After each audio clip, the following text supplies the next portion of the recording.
BRS MLC ticket దాసోజుకే శాసనసభ్యుల కోటాలో శ్రవణ్ ఎన్నిక లాంఛనమే.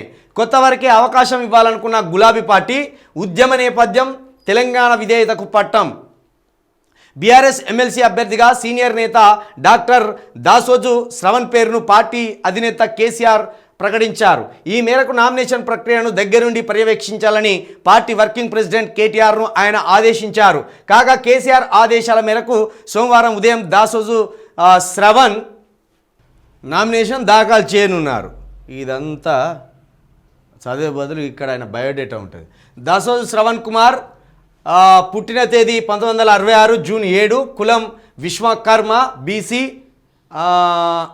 ఉస్మానియా విశ్వవిద్యాలయంలో 1987లో విద్యార్థి నాయకుడిగా ఆర్ట్స్ కళాశాల ప్రధాన కార్యదర్శిగా పనిచేశారు.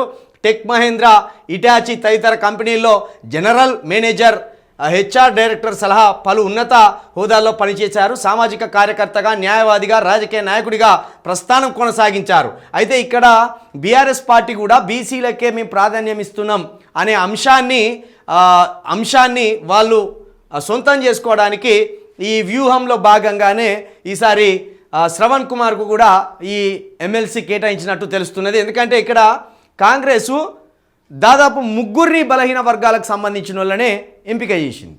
విజయశాంతి గారు కావచ్చు, అద్దంకి దయాకర్ కావచ్చు, శంకర్ గారు కావచ్చు, ముగ్గురు బలహీన వర్గాలే, పైగా 2 దళితులు, ఒకరు ఎస్టీ బిడ్డ.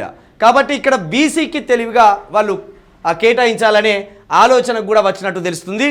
దాసోజు శ్రవణ్ గారు గతంలో ప్రజారాజ్యం పార్టీలో కీలక వ్యక్తిగా కూడా అక్కడ వ్యవహారం నడిపించిండ్రు. దాసోజు శ్రవణ్ గారు చాలా మేధావి. ప్రజారాజ్యం పార్టీ అప్పుడు దాని వెనకాల వర్క్ చేసిన వ్యక్తుల ముఖ్యం కోర్ కమిటీలో ఈయన ఒక వ్యక్తి. అప్పుడు సికింద్రాబాద్ నుండి పోటీ చేసినట్టున్నాడు. తెలంగాణ ఉద్యమంలో చాలా బలమైన గొంతుగా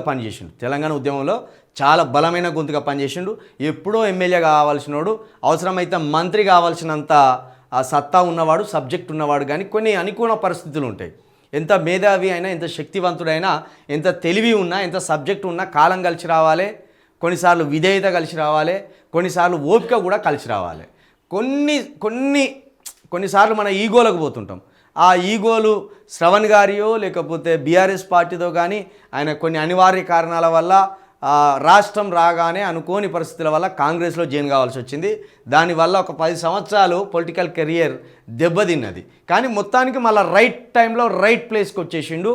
ఇప్పుడు తెలంగాణ ప్రాంతం తరపున ఎమ్మెల్సీగా శ్రవణ్ గారు మరింత బలంగా కొట్లాడాలని కూడా మనం ఆశిస్తూ చాలా సంవత్సరాలకు ఆయన ఎమ్మెల్సీగా శాసన మండలిలోకి అడుగు పెడుతున్నారు. కాబట్టి ఒక బీసీ గొంతుకగా, అదేవిధంగా తెలంగాణ ప్రజల గొంతుకగా మీరు అద్భుతమైన పోరాటాన్ని కొనసాగించాలని కూడా మేము ఆశపడుతున్నాం.